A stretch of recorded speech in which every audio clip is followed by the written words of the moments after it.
hoje a gente fala de liberdade financeira, você tem grana pra caramba, mas o conceito é, será que você é livre de verdade? Sim. Você é livre do dinheiro, né? Sim. Quando eu ouvi falar a primeira vez sobre liberdade financeira, quando eu tava falando com meu pai, com meu tio, tinha 17 anos, e falei, você é militar. Eu não lembro quem me falou isso, mas falou, olha, como militar você vai ser independente financeiramente, só que você nunca vai ser livre. No sentido de que eu não dependeria de outras pessoas, apesar de que eu dependeria do governo, né? Afinal, eu era militar. Só que eu não teria liberdade, por exemplo, para fazer certas coisas que hoje a gente tem liberdade de fazer, porque chegamos em um patamar onde o dinheiro deixou de ser um problema, deixou de ser um motivo de preocupação, e simplesmente ele virou até algo secundário na vida. Que, na minha opinião, o papel do dinheiro na vida de uma pessoa é um dia não ter mais um papel principal. É virar um ator coadjuvante. Só que até que esse dia chegue, ele vai ter um papel principal, né? Porque você vai ter que resolver muitas coisas para poder ter dinheiro, até uma hora que esse dinheiro deixa de ser uma preocupação e você pode passar para resolver outras coisas, meio que aquela pirâmide de Maslow. Depois que a gente consegue garantir segurança, né, um bom plano de saúde para a família, por exemplo, alimentação, moradia, você resolveu tudo aquilo, aí você parte, né, para realizar sua missão na Terra, coisas assim. Se a gente fosse pegar na definição da palavra mesmo, né? Não. Dependência, né? Depender de alguma coisa, assim. Não existe a independência financeira, não existe a independência do dinheiro. Todos somos dependentes do dinheiro no mundo que a gente vive. As pessoas sonham em ter muito dinheiro a ponto de que ele deixe de ser um problema e você possa fazer o que você quiser. Isso nunca se transformará numa independência, justamente pelo fato de você poder fazer o que você quiser, já que você tem tanto dinheiro quanto você precisaria ou necessitaria. Então ninguém é independente financeiramente, mas podemos nos tornar livres financeiramente. Então esse é um termo que ele ficou muito famoso nos últimos anos, décadas ou talvez séculos, né? Em que as pessoas sempre buscaram independência financeira, mas isso é uma utopia. O que existe de fato é você ter tanto dinheiro a ponto de ter liberdade para fazer o que você quiser, já que ele se tornou algo quase que infinito pelo fato de finitamente ser tão grande a ponto de você não se preocupar com mais nada. Eu nunca me apeguei muito aos dois termos, e sempre que eu abro uma caixinha no Instagram, alguém pergunta, né, você é independente ou você é livre e tal. E eu acho que tem muito fetiche em torno disso, e quem fica muito nessa, não, eu tenho que chegar na minha independência, a minha independência é exatamente essa conta aqui, e aí eu vou parar de trabalhar, então a independência seria isso, seria... Pra mim tem muito a ver com um sentimento de liberdade, seja lá o que for, né? Que é essa sensação assim de eu posso fazer o que eu quiser, né? Pra mim, investir tem muito a ver com fazer o que der na telha. E pra mim é meio isso, seja a independência, a liberdade, pra mim poder fazer o que der na telha. A partir do momento que você se sente capaz disso, e pra mim isso tem muito a ver com ter uma reserva financeira, sim, seja na sua vida profissional, no seu relacionamento amoroso, você ser capaz de fazer o que você der na telha, pra mim você é independente e livre financeiramente.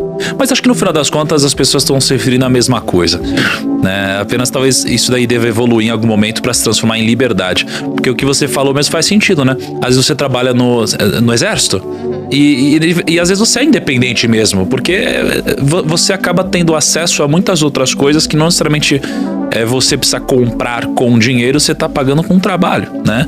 Poderia ser mensurado através do dinheiro, mas não. Então talvez esse termo mude mesmo com o passar do tempo. Questão de riqueza. Eu falava que você tinha que ter 5 coisas pra ser rico, né? Isso é só minha definição, não tá escrito em pedra, né?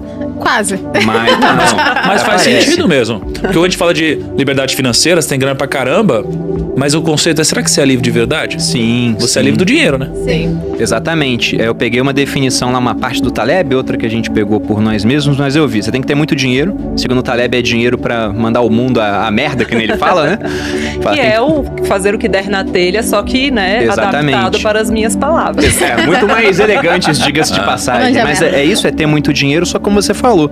A gente mesmo hoje conhece pessoas que têm muito dinheiro, mas elas são escravas de uma agenda montada por terceiros, trabalham por exemplo. Pra caramba e não tem. Então ele falava isso, você tem que ser dono. Querem. Exato, você tem que ser dono da sua localização geográfica, tem que ser dono do seu tempo, tem que ter saúde, porque senão você não consegue aproveitar os outros. Eu vivi isso quando eu tive hernia de disco. Eu já tinha bastante dinheiro, trabalhava sozinho, né? Não tinha nenhum sócio. Tem um ditado italiano que fala que quem tem sócio tem patrão. Aí já tem que combinar as coisas, né? É diferente. Mas eu tava sem saúde, então eu tinha que ficar indo no médico várias vezes na semana, fisioterapia, pilates. Eu não era mais dono do meu tempo, da minha localização geográfica. E depois da saúde, não que esteja em ordem isso aqui, se tivesse em ordem talvez eu colocasse até saúde em primeiro lugar, relacionamentos. Porque eu não vou falar que é impossível, mas é muito mais difícil ser feliz sozinho, né? Afinal de contas, e nem tem sem graça, pessoas pra dividir as conquistas, né? Não vai. Existe uma reflexão recente que eu fiz, que era sobre o que seria da nossa vida sem o incômodo, né? Porque imagina o que seria do mundo se você ficasse doente, mas você não sentisse dor, por exemplo, né? Então, o que seria da doença se você não tivesse nenhum tipo de aviso que você está doente? Você provavelmente iria morrer, não é? Porque você não foi avisado. O que aconteceria com sua mão num fogo perto da churrasqueira se você não sentisse esse calor, né? Você seria queimado. Então, o que seria da gente se a gente não se sentisse incomodado com alguma coisa a ponto de querer mudar? Então, o corpo, eu acho que tem um pouco disso também. Eu estou me sentindo incomodado, logo eu preciso mudar logo, porque é um aviso do meu corpo de que alguma coisa está errada. É o incômodo te dizendo que alguma coisa precisa mudar porque tem algum risco iminente. Que seja por causa da sua intuição, ou seja por causa da sua percepção realista, algo está acontecendo. Então, quando a gente fala de a primeira coisa em busca da liberdade financeira, primeiro alguma coisa precisa te incomodar, porque ela não é óbvia para as pessoas. Primeiro porque a maioria das pessoas nem sabe o que é. A minoria das pessoas, de fato, tem vontade de buscar atingir isso, e algumas outras acham que é impossível você chegar lá.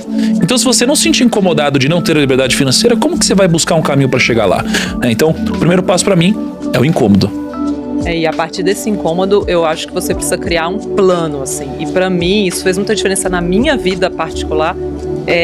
Tem a ver com você ter algum múltiplo do seu custo mensal investido de forma extremamente conservadora. E eu gosto do número 3 aí, pelo menos 3 vezes. Se você tem só uma vez o seu custo mensal guardado, aquilo te dá uma baita de uma incerteza. Assim, eu acho que eu aplico muito o que aconteceu na minha vida. Quando eu comecei a sentir que eu podia fazer o que eu quisesse, a partir do momento que eu tinha umas 3 vezes o meu custo mensal guardado.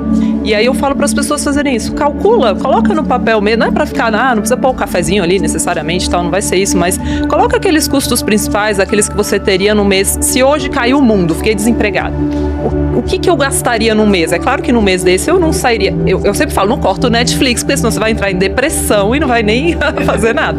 Mas coloca ali os custos mensais básicos. Mas enfim, aí você coloca, planilha aquilo rapidinho, multiplica por 3 e investe. E isso aqui não é para botar em bolsa. Mas o custo mensal, é isso? É o seu custo. E não, assim, não é pra pôr em cripto isso, não é pra pôr, não, investe é título do Tesouro Selic mesmo, aquela coisa bem conservadora. Você tá pensando na reserva de emergência, então você abriu o primeiro passo pra você. Pra mim é isso. Dá pra atingir a liberdade financeira? Colocando uns 300 reais? Eu não coloco, não, 300 reais. Uma vez só, essas perguntas, né, que as pessoas fazem. A gente abriu uma caixinha no Instagram pra pegar perguntas da audiência. E tem pergunta assim, né? 300 Se reais. eu colocar um salário mínimo, em quanto tempo vou ter O $1 milhão? pessoal acha que é milagre, né? Não, Gente, não. Eu costumo responder essa assim, tráfico de drogas funciona bem pra esse tipo de coisa. A Malu tem uma opinião parecida. Isso. Assim, tem gente que gosta de fazer ela maior, assim, ela seria entre 3 e 12 vezes o seu custo mensal, mas acho que 3 vezes te dá aquela tranquilidade de cair o mundo, você para, pensa, o que eu vou fazer, você tem 3 meses ali pra se reorganizar. Não digo que esse é o seu único investimento, mas pra começar, pra mim, tem que ser isso. Porque aí você vai se sentir segura pra dizer não porque não é legal pra você, pra sair de um relacionamento ruim, pra poder sair de um trabalho ruim. Pra mim é o primeiro passo. E é claro que você não vai começar com 3, você vai construir um plano, quanto eu posso pôr por mês até chegar nos 3. E às vezes eu sinto, poxa, eu vou falar de novo sobre esse comecinho, sobre como começar, o primeiro passo, eu acho etc. Que tem gente que nem sabe que precisa. Eu sempre falo isso porque... O pessoal tá ouvindo, sei lá, tesouro, como é que eu faço pra investir nisso? Eu acho que o primeiro passo que foi bem dado aqui, como você falou, você puxou desde o início, o incômodo, né? Eu imagino que tem muitos brasileiros hoje que eles entendem que se não fizerem nada, eles vão acabar dependentes do INSS. Não, amor, essa é a questão. O incômodo nem vem. Às vezes a pessoa nem sabe que ela precisa dessa reserva, que ela precisa investir. Eu era essa pessoa. Se não fosse por você, eu não teria ideia de que eu precisava ganhar mais dinheiro, investir o dinheiro. Isso foi com uma construção, que eu vou ler, nossa, é verdade. Se eu tiver mais dinheiro, talvez seja mais legal, então, não é mesmo? Vou provocar esse incômodo nas pessoas segundo uma estatística do IBGE. O IBGE já fez uma estatística, faz tempo que eles não atualizam, mas não deve ter mudado. Possivelmente mudou para pior. Que eles queriam ver quais aposentados tinham condições de se manter financeiramente, sem a ajuda de terceiros. Era apenas 1%. O restante era obrigado a trabalhar, dependia de parentes ou dependia de caridade. Então, 1% conseguia se aposentar com dignidade. E nesse 1%, deve ter aquele pessoal que tem regimes próprios de previdência, mas acabaram entrando na pesquisa. Então, o cara que é juiz, juiz, o cara que é das Forças Armadas, tem aposentadoria integral. Quem não tem isso, acaba passando necessidade ao longo da vida. Então, o incômodo inicial tem que ser esse, gente. Se você não começar a investir, uma hora você vai acabar dependendo do governo. E as regras do jogo irão mudar, porque a gente já teve uma reforma da Previdência agora. Todo o dinheiro que seria economizado em 10 anos foi gasto por conta da pandemia. Sim. Provavelmente teremos outras ao longo do tempo. E o combinado de hoje não vai ser mantido, porque não tem como. E o combinado de hoje já não traz o conforto que Já não todo traz. mundo merecia ter na velhice. É legal a galera entender um pouco como funciona esse sistema da Previdência, o porquê que de fato isso vai mudar e por que tem esse rombo e por que a galera não vai conseguir se aposentar seguindo o padrão normal, né? Tipo, existe até algumas brincadeiras dizendo que a maior pirâmide do mundo é a Previdência, né? Porque hoje, né, as pessoas, as que são aposentadas hoje são sustentadas por quem trabalha e paga imposto. Exatamente. Só que antigamente você tinha uma pessoa pagando basicamente na verdade você tinha muitas pessoas pagando para uma pessoa aposentada. E hoje isso aqui tá mudando para um nível em que você já tem uma pessoa pagando para uma pessoa aposentada. E como a gente não gera muito bem os recursos públicos, isso daqui tende a piorar cada vez mais e as pessoas vão ficando mais velhas. Então chega uma hora que a casa cai, né? E o Então, povo tá ficando mais velho, tá vivendo mais também. Essa é uma questão. O Bruno sempre conta essa história, que na verdade quando Previdência, né, teoricamente foi inventada... Teoricamente não. Tem os dados aqui. Não, quando ela foi inventada, as pessoas morriam mais cedo. Então não foi feito pra sustentar a gente até 80, 90 anos. E hoje em dia a galera vive até esse tanto. A história da Previdência é curiosa. Quem inventou esse negócio foi um prussiano famoso chamado Otto von Bismarck. Porque você tinha o início das companhias de seguro no mundo e viram que era um negócio muito bom. Começou lá na Escócia e fala, nossa, os caras conseguem, através de dados estatísticos, saber mais ou menos quantas pessoas vão precisar da cobertura do seguro e conseguem ser muito rentáveis. Eles faziam, por exemplo, pega 100 pessoas, faz o seguro com eles sabem por dados que mais ou menos umas 10 vão precisar do valor da pólice, pega o prêmio de todo mundo, investe, o dinheiro vai começar a crescer e paga a pólice para quem precisar. E tira um bom lucro. Aí os socialistas começaram a falar, esse sistema é injusto. Porque só quem pode fazer seguro é quem tem dinheiro. Falaram, quem tem que fazer seguro é o Estado, porque ele consegue fazer seguro para todo mundo, aí você cobra mais de quem tem mais e não cobra de quem tem menos. E ainda usaram um argumento interessante, falaram, olha, por que o Estado é melhor do que uma companhia privada? Porque para seguros, números, né, quanto mais os números, maior a previsibilidade. Porque se eu faço seguro para 100 pessoas, imagino que 10 vão ter problema. Se 11 tem problema, eu já sofro um pouco com isso, né? Se 20 tem problema, nossa, dobrou o número de pessoas pegando a pólice, pode ser que a minha seguradora quebre. Agora, se você faz um seguro para milhões de pessoas, que é como os estados fariam, é difícil você ter um grande desvio padrão, né? Do número de pessoas que vão usar. Então, o Bismarck, vendo isso, ele falou, se eu não colocar essa ideia em prática, uma hora um socialista vai colocar e esse cara vai ficar muito popular. Então ele foi lá e criou a primeira Previdência. E as regras da Previdência lá na Prússia, que depois virou a Alemanha, eram assim, era pro cara se aposentar com 70 anos de idade. Isso em 1888, Ele nunca se 89. aposentava, o cara já tinha morrido, pô. Não, tinha pouquíssima gente, pô. Tudo bem que a expectativa de vida era de uns 40 e poucos anos, e é uma média, né? Que era puxada pra baixo por muita mortalidade infantil. Só que o pessoal que se aposentava, quase sempre, quem chegava lá ia viver só mais um pouquinho de tempo. E como o Thiago falou, os casais tinham 6 filhos. Hoje em dia, né, quem tem 6 filhos é uma ou outra pessoa, né? E você olha pra aquilo, vira uma atração turística, né? Nossa, o cara tem 6 filhos. Hoje, os casais têm 2, 1. Naquela época eram 6. O pessoal se aposentava mais tarde do que hoje. Então, claramente, esse sistema, ele vai apresentar um problema daqui a pouco. E quem deixar pra depender dele pode ter sérios problemas no futuro. Então, esse tem que ser um incômodo inicial pra investir. Perfeito. Não, e tenho, trazendo uma historinha aqui sobre a história do incômodo, que eu acho que essa palavra, se a gente conseguir fazer as pessoas se sentirem desconfortáveis com o fato de não estarem guardando pro futuro, já vai ser muito forte, né? E tem um pesquisador de finanças, um psicólogo, né, de finanças comportamentais, ele falou assim, não, então tá, então eu vou fazer as pessoas se imaginarem lá na frente. Então ele dividiu um grupo em 2 e metade olhou pra ela mesma mais velha. E aí eles perguntaram, quanto você quer guardar pra sua aposentadoria? E o grupo que se olhou envelhecido decidiu guardar 30% mais para aposentadoria. Então esse exercício muito simples de você pegar um aplicativo que te envelhece, olhar para ele e se ver envelhecido, te faz guardar mais para o futuro. Então esse exercício de ficar pensando, como vai ser quando eu chegar lá? Porque de fato você materializa aquele futuro, né? Você fala, nossa, quando eu estiver lá, eu tenho que ter mais conforto, né? Coisas assim, muito legal. Eu chamo isso do eu do futuro. Sim. É o eu do futuro. Eu já usei várias vezes em posts, no Viver de Renda eu uso também, que é essa questão de que hoje, né? Se você não investir, o seu eu do futuro vai estar pior. E ao contrário de outros credores, por exemplo, se o Thiago não paga a conta de luz, a companhia de energia vai lá e corta a sua luz, corta a sua água. Se não pagar condomínio, sua casa vai a leilão. Você tem que fazer tudo isso. Agora o seu eu do futuro não consegue te cobrar. Ele não consegue chegar pra você e falar, Thiago, aporta mais aí. Ou você não pagou, né? Não investiu a parte que você investe todo mês, esse mês tem que pagar a multa. Esse cara não consegue fazer isso. Depende da gente pra fazer isso. Ele é um credor, só que ele é um credor, né? Toothless, né? Sem dente. Ele não consegue morder a gente. E se a gente não fizer isso, lá na frente o que vai acontecer? A gente vai estar mais velho, provavelmente com uma capacidade laborativa que vai cair ao longo do tempo. Dificilmente vamos continuar fazendo o que a gente faz hoje quando for mais velho, o pique diminui. E além disso, né, tendo em conta que a pessoa vai ficando mais velha, vai tendo gastos maiores com saúde, então por isso que muita gente gosta de investir no setor de saúde, é uma demanda já contratada, esse cara vai ter mais despesa, lá na frente as coisas vão ser mais caras, porque a inflação vai penalizando, né, vai tirando o poder de consumo do dinheiro. Então, se a gente não investir pensando nesse cara, ninguém tá pensando nele. Ele vai passar necessidade lá na frente. É isso. Tô acumulando pro eu futuro, né? E não pra minha mãe, pra minha avó e tal. Realmente o meu dinheiro é investido para mim mesmo. Então, quando a gente fala do longo prazo, e a gente tá falando basicamente de uma mistura entre sacrifícios e fator temporal, né, o sacrifício de abrir mão do presente para poder colher no futuro. Quando você tem, depois do incômodo, você começa a buscar conhecimento e começa a entender como funciona e pensar no futuro é um exercício ingrato, porque a gente acabou de falar dos incômodos, de que o corpo te incomoda, você vai emagrecer, o fogo te incomoda, você vai tirar a mão do fogo, a doença, você vai se cuidar. Você não vai se incomodar com o futuro até o momento que você faça um exercício intelectual mais profundo. Quando você começa a fazer esse exercício, você vai acabar parando em, ok, preciso de conhecimento. Qual conhecimento? Sobre dinheiro. Quando você entende sobre dinheiro, você para em previdência, que é um puta veículo, você descobre que tem muitas taxas ocultas que ninguém conhece, nem o seu gerente de banco e nem aquelas pessoas que te vendem a previdência, né?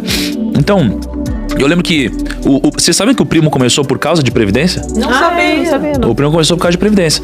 Então, assim, qual que era a minha cabeça? O investimento mais popular do Brasil é a poupança. Todo mundo conhece. O segundo mais popular é a previdência. Todo mundo conhece também. Só que todo mundo sempre falou de poupança. Não tinha ninguém falando de previdência na época. E o upside de você sair da previdência ruim e ir para uma boa é muito maior do que sair de uma poupança e ir para outro investimento. E eu pensei, faz sentido como negócio, mas ninguém tinha interesse nisso. Então eu comecei a aprofundar muito em previdência e eu descobri coisas fantásticas. Ver crescer pra mim é um grande estímulo. Por isso, tem gente que fala, não, coloca só tudo. É o resultado, né? O resultado sempre traz um ânimo a mais. Eu falo isso em emagrecimento também. Quando a gente vê acontecendo, a gente fala, nossa, agora eu vou. Né? Só que demora. Tudo demora, né? Pra começar a acontecer, demora. Só que tem muita gente que quer primeiro ter um aprendizado inicial pra poder começar a alocar o seu dinheiro e depois vai correr atrás de mais conhecimento, né? Tem aquela frase do Warren Buffett que é, não invista no que você não conhece. Com todo respeito ao Warren Buffett, eu discordo dele e vou concordar com o Nassim Taleb, que fala que o entendimento é um substituto pobre para a convexidade. Até porque eu só comecei a entender das coisas depois que eu comecei a colocar um dinheirinho lá. Não foi assim, vou estudar tudo de Bitcoin, agora eu vou alocar. Não, coloca um dinheirinho lá, uma merreca, que você perder não vai fazer tanta diferença, e aí você começa a estudar mais, até porque você vê a variação, né? Vê subindo, vê caindo, você começa a correr atrás do conhecimento. Se for um caminho de enriquecimento, uma coisa eu diria, não foque em querer enriquecer com o mercado financeiro. O que é contra-intuitivo, porque o que eu vejo mais acontecendo, as pessoas querendo ficar ricas e querendo sair comprando um monte de investimentos, assim. Nem day trade, Thiago. Nem day trade? Nossa, até arrepio. Cara, a parada assim, ó, é possível? É provável? Não é. Então, essa é a realidade. Então, se você quer ficar rico aqui, agora, assim, isso daqui vai ser com o seu trabalho, vai ser com geração de riqueza, vai ser com criação de patrimônio. Assim, ou você ganha mais do que você gasta, ou você gasta menos do que você ganha. Essas são as duas formas de você enriquecer.